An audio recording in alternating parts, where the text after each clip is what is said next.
My father was originally from Mountain Grove.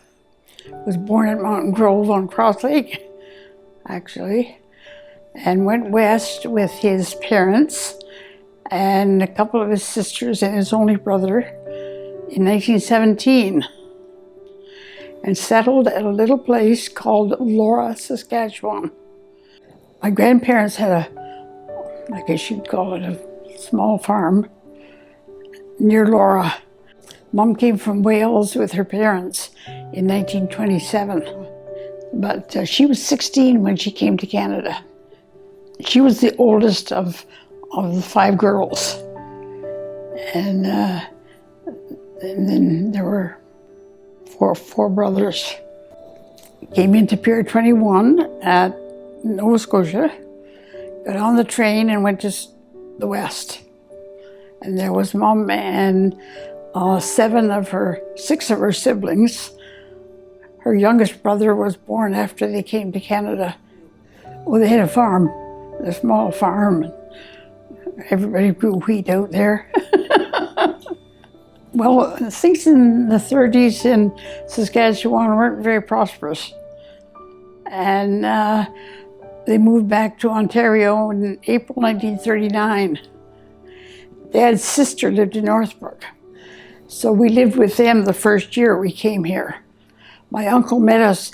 Mom came on the train from Macklin with 7 of us from Macklin to Caladar.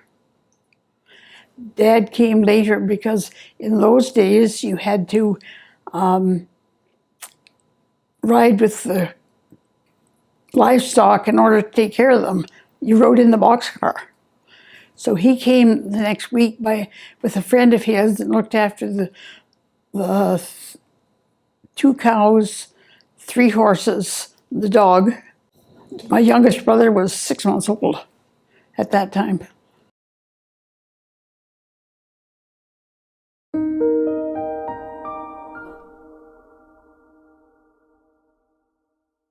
Yes.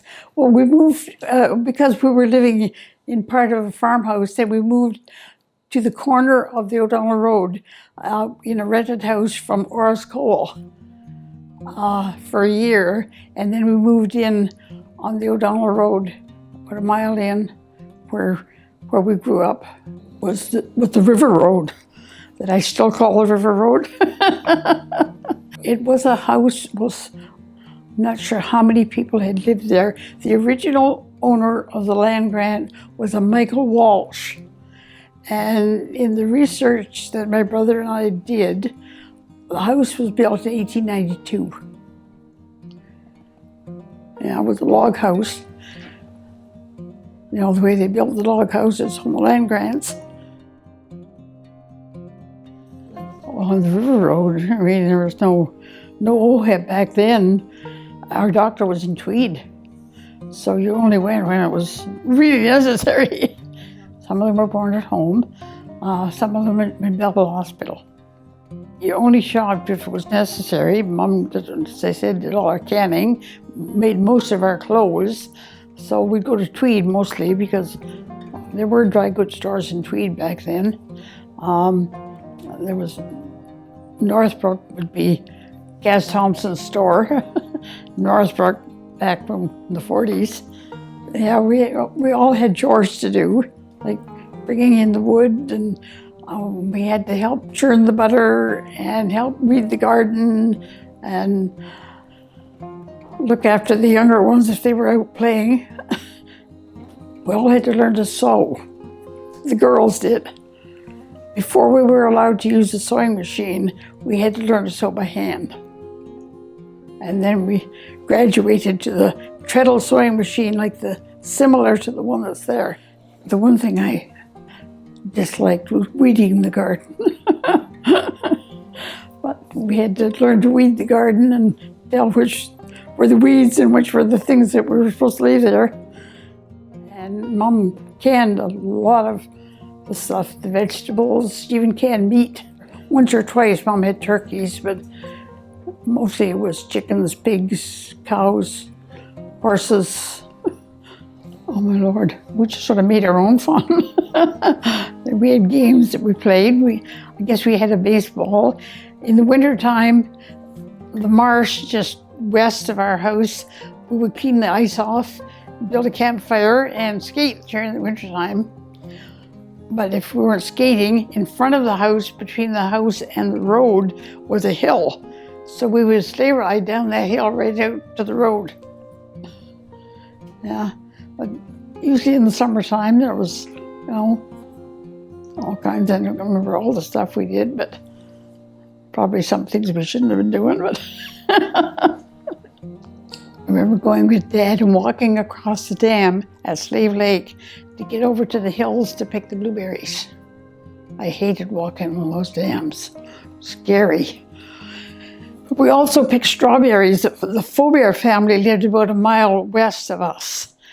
And in behind their place, almost through to what's now the Hydro Road, we used to go and pick wild strawberries by the 8-quart pail. But Mom always said, you take the stems off before you put them in the pail. But they would always pick theirs with the stems on. But by the time you carried them out and got them home, there was this much juice in the bottom of the pail. So, between picking strawberries, I remember once going with Dad picking cranberries in what's now the Hydro Road, in past where the hunts used to be. There was a cranberry marsh. Well, we weren't, all 17 of us weren't home at one time, because there's 24 years between my oldest brother and my youngest sister.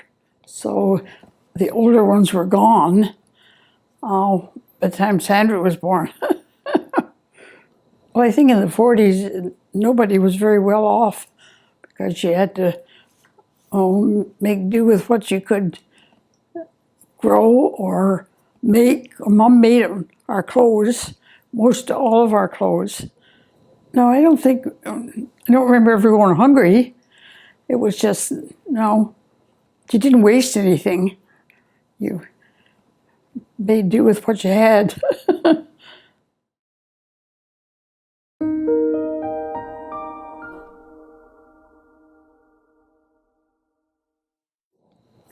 Well, as my mother would say, Shank's pony.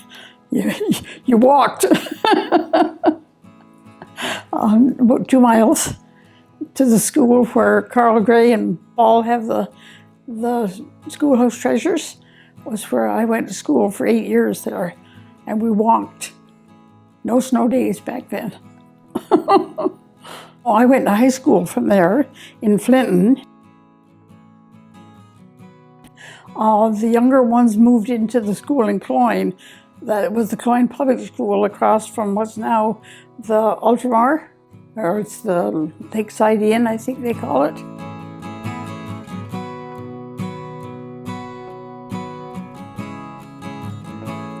Because there was a shortage of teachers, when we first started out, another girl and I went to Toronto to summer school. And you went for 6 weeks. Then you got a job teaching, and with the inspector's approval, you could do that a second year if you felt you were successful. And then after that, you had to spend a year at Teachers College. I went to Peterborough for a year. And while I was in Peterborough, I stayed with my sister. My oldest sister was living in Peterborough. My first teaching job was at Harlowe Public School, a 2-room school. I had grades 1 to 4. And Eddie Kerr was the principal. He had grades 5 to 8. The building is now the Hall Community Center at Harlowe. I have my first contract. I still have it. I was paid $1,500 for a year. I was paid a whole raise of $50 a second year. Mm-hmm. And I saved that contract because I still have it. I guess it's in my archives. When I moved from there to Prince Edward County, it was almost doubled. I went from Harlowe to Northbrook and taught grades 1 to 4 in what's now the Lions Hall. What's their dance floor was my classroom. From there, I filled in Flinton for 4 months for a lady who was on sick leave. And then I was in Northbrook for a year. And then I went to Mountain View in Prince Edward County and taught in a one-room school with grades 1 to 8, 46 kids in one room. Kids were different in those days. It was a farming community. The kids were good. I mean, they walked to school. All of them would walk to school, but I had one boy who was interested in sports, but not playing sports. And I hardly ever had to do yard duty because Bill would sit with his back against the tree in the edge of the schoolyard, and if they got in a dispute about baseball, they asked Bill, and they always listened to what he told them. He was the person that sort of took charge, and I used to go walk around the yard to see how things were going, but Bill was pretty much my yard monitor. But the one thing that I found rather interesting was in this area, 1949, most of the one-room schools were closed. You went into Harlowe and Cloyne. Cloyne was 3-room, Harlowe was 2, Northbrook had an addition put on, it became 2. But I went to Mountain View School in Prince Edward County in 1958, and there was only 2 one-room schools left. There were all more. I didn't find a lot of bad stuff. It was very busy. I mean, one nice thing about it, we had an apartment at the bottom. The school was on the hill, and there was our apartment, the church, and then the school. I could sit in my kitchen and look in the churchyard, or the schoolyard, rather. Yeah, so it was, but the kids were all, and the parents were very supportive, very much so. In the day when, you know, if you remember, the National Film Board used to bring films to the school once a month. Well, the thing was, when you finished with them, you had to drive them to the next school. And I had to drive them to Sophiasburg School, which was probably 10 miles away. I can remember the first time I went, I'd never been there. I had no idea where I was going. Drove along a little country road. And finally, I thought the teacher's going to be gone long before I get there, but he wasn't. He was there waiting. We had fun things. There was a cemetery across the road from the school, and alongside the cemetery was a hill. So in the wintertime, that's where they went sleigh riding. And we'd go over and sleigh ride down the hill beside the cemetery. And across the road, just a little place, was a swamp where we would sometimes have a skating party at night. The parents brought gas lanterns and hung them in the trees, and we would skate around among the trees in the swamp. And the parents would show up and skate with the kids at the night, and it was good. You had a lot of support. For 3 years, I came back to Northbrook and taught in the primary room again in Northbrook. My principal was Mrs. Kennedy, Sadie Kennedy from Centerville. She had the 5, 6, 7, and 8. It was in 1968. I went from there to Flinton and taught grades 3 and 4. It's the first school I went to that had only 2 grades. So I taught grades 3 and 4 at Flinton School. And I was there until 1971 when they closed all those schools and moved to North Addington in 1971. Well, it was the first school I ever was at where I only had 1 grade in a room. And I taught grade 3. The first 8 years I was there, I had grade 3 upstairs in room A30. I had kindergarten for 2 years. Grade 2, mostly grade 1, 2, 3. And one year I taught grade 7 math. But the nice part of that was, you know, when they get to grade 7, sometimes they're not as keen as they were in grade 3. I'd had those same kids 5 years before in grade 2. So I kind of knew which ones needed a little extra attention. Well, I can remember when I was in the one-room school, the one thing that the one teacher, we had a teacher called Mr. Bean, who was my least favorite teacher, I think, that I ever had. Anyway, his favorite thing, if somebody misbehaved, you know, the one-room schools had like a platform, you went up 2 or 3 steps, and the teacher's desk sat up there, and the blackboards were behind him. And he would make you come up and stand. He'd put a circle on the blackboard just where you had to almost stand on your tiptoes to get your nose inside that circle. And for so many minutes, you had to stand there. Torture.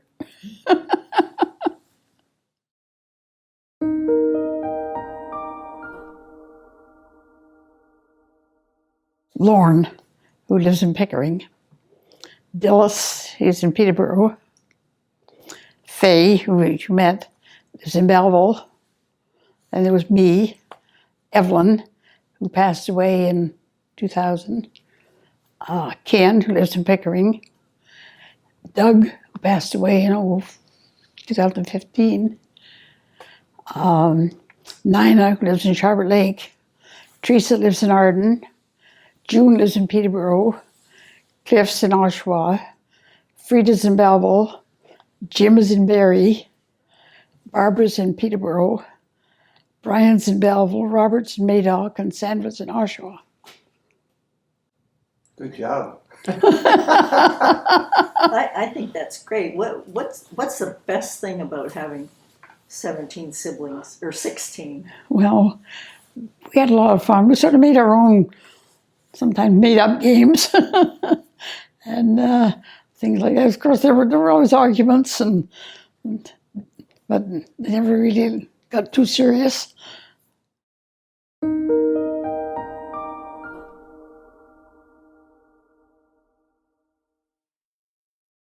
One thing is the respect for teachers. And I don't think it's anywhere close to what it was back then. And a lot depends on the individual, I think. As far as the secondary is concerned, I think they should bring back grade 13. I think taking that way was a big mistake. Kids are not mature enough to... Kids are expected to absorb a lot of stuff. When I started teaching, and for years, I still have one of the books, a little gray course of study, about this big and about that thick. That was the course outlines for grades 1 to 8. When I finished teaching the primary year own, for each, we had a binder this thick. Now, are kids able to absorb that much more? I question that.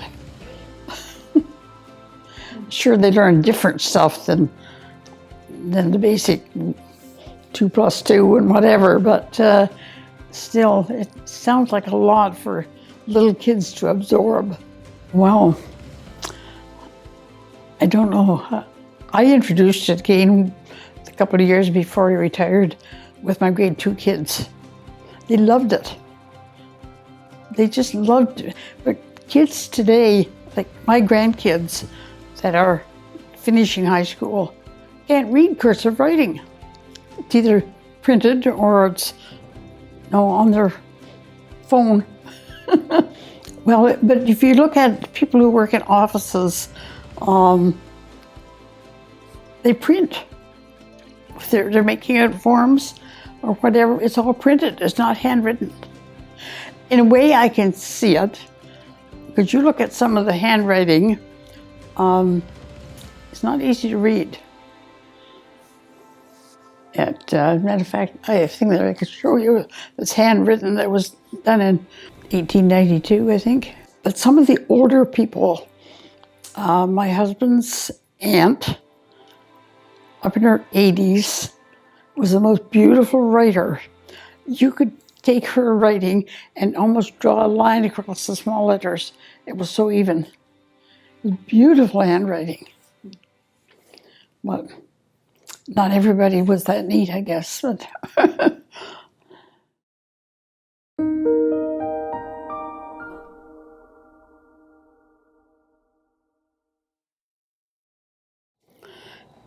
we met at a dance, actually, Northbrook. I think I was teaching in the Harlowe school. He was the oldest of his family. He had 2 sisters and 3 brothers. He was working all over the place, from Firth Road, Kingston. I guess it was after we were married. He went down near Cornwall and built a house for his cousin. But he built at least 2 cottages that I know of on cash, just down the lake here. He built this place, actually. The front part and this part where we're sitting was the original, built in 1948. This part was built on in 67, 68. But if you notice the calendar as you came in, beside the doorway, it was called Flieler's lunchroom. They used to serve lunches here in a little gift shop. And that was the last calendar from the place that they sold lunches and gifts. And she used to make homemade ice cream and sell it. And we told the story about when the boys' camp was at Fernley, near Fernley Lodge. There was Camp Catchwhack. Joe Tobin was the guy who ran it. And when the boys would have a birthday, he would order homemade ice cream. So Arnold's mother would make it in a 5-gallon container. Lee White, who drove the mail, would pick it up, take it into the camp, and the next day when she came back with the mail, she'd bring the container back. They loved the homemade ice cream. He enlisted in 1941 in December and was in the military until January 40. His discharge was January 46. But he went to, he was in England. After he finished his training here, went to England. He was in Normandy invasion in France. He was in Holland, Belgium, Germany, and we corresponded for years, and still it's down to about 1 family now, corresponded with families he met when he was over there. Just 2 years ago now, the 1 family from Holland came for the 3rd visit to Canada. I just had an email from his daughter the other day. But we kept in touch with these people in England and Holland and Belgium. The only time you'd get them to talk about it was if a bunch of them got together and they'd had a couple of drinks and somebody would say something, and then it would sort of go from there. But most of them didn't talk about, no.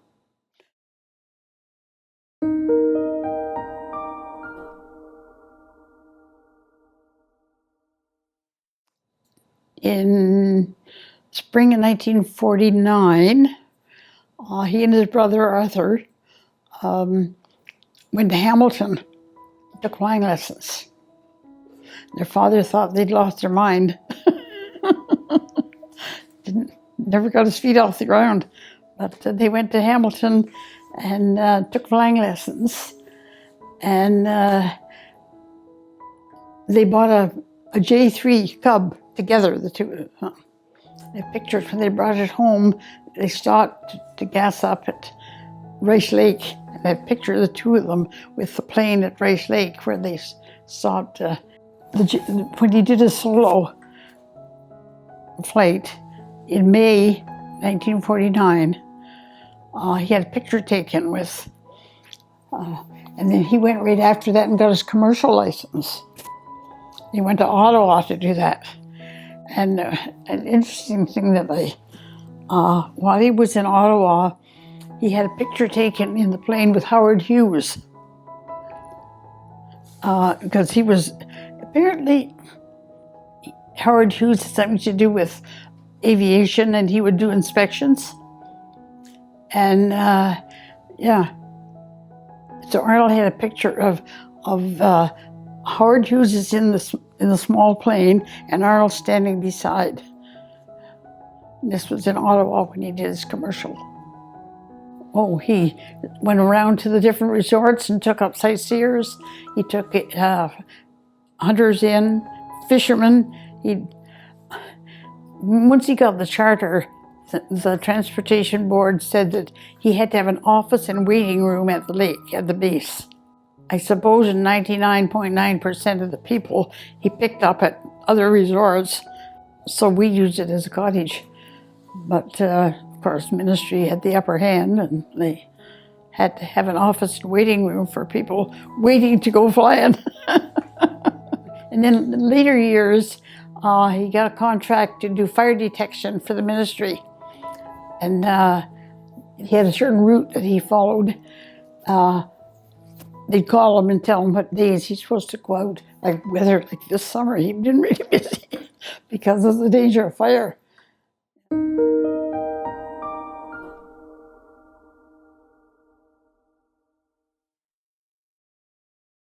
He started in 1967 as a scout leader and stuck with it for years. A lot of boys, but, a few pictures.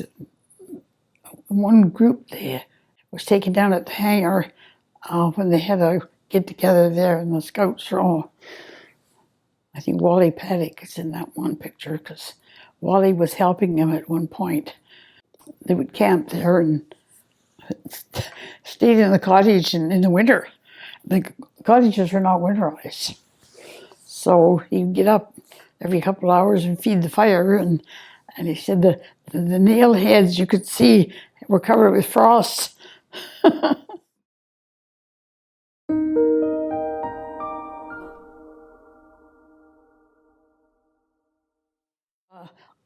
I've been asked for years, been trying to find out for years when that building was built.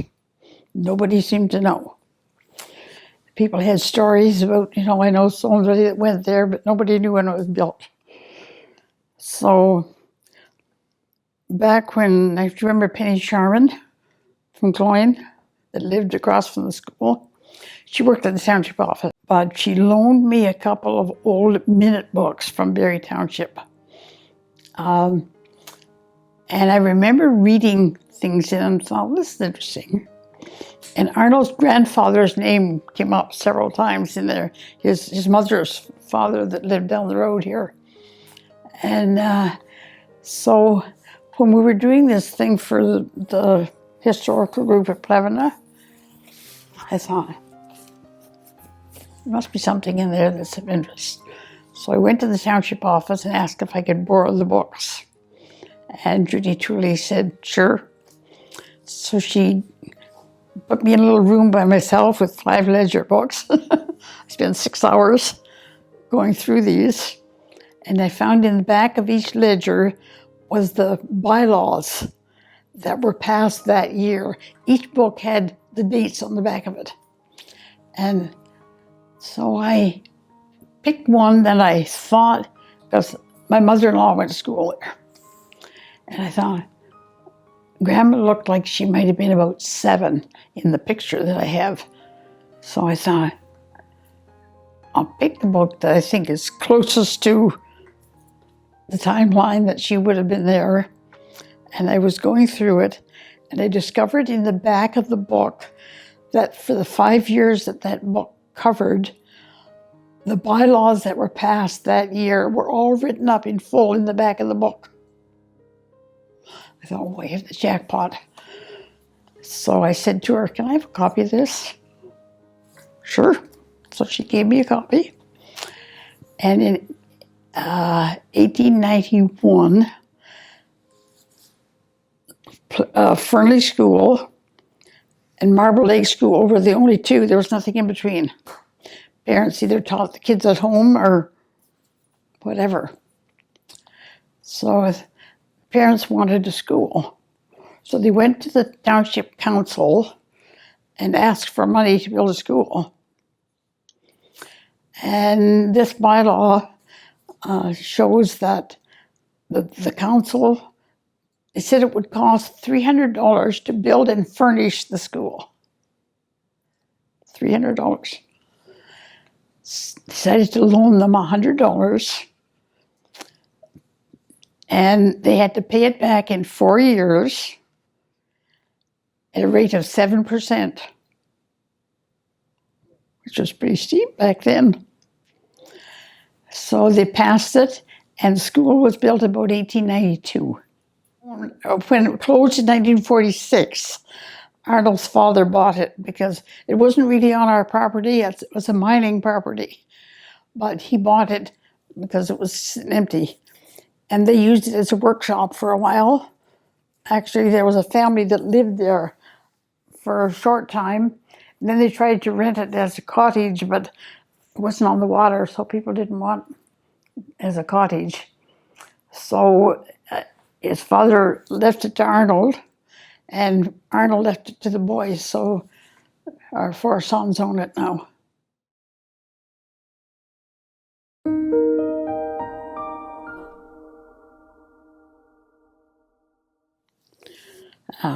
But she always said, if I get lost, I hope I meet Arnold. And he figured this is what you're going to need if you get lost in the woods.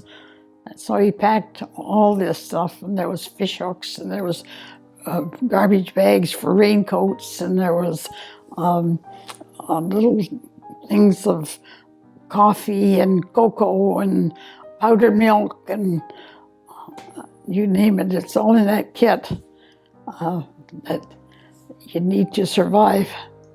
Well, we went for dinner, and this was after Joan had got lost with her, I think it was her brother and some of their friends. And she had told us the story about getting lost. So Arnold decided that they needed a survival kit. So he packed up all this stuff and kept adding it. Matches rolled in foil so they wouldn't get wet, and fish hooks, and I don't know, I can't even remember what all was in. I think there's a list there of all the stuff that was in the can.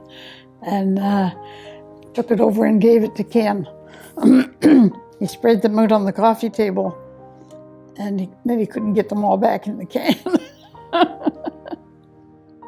Well, after Joan died, Ken gave it to Betty Pierce, and Betty brought it to the museum.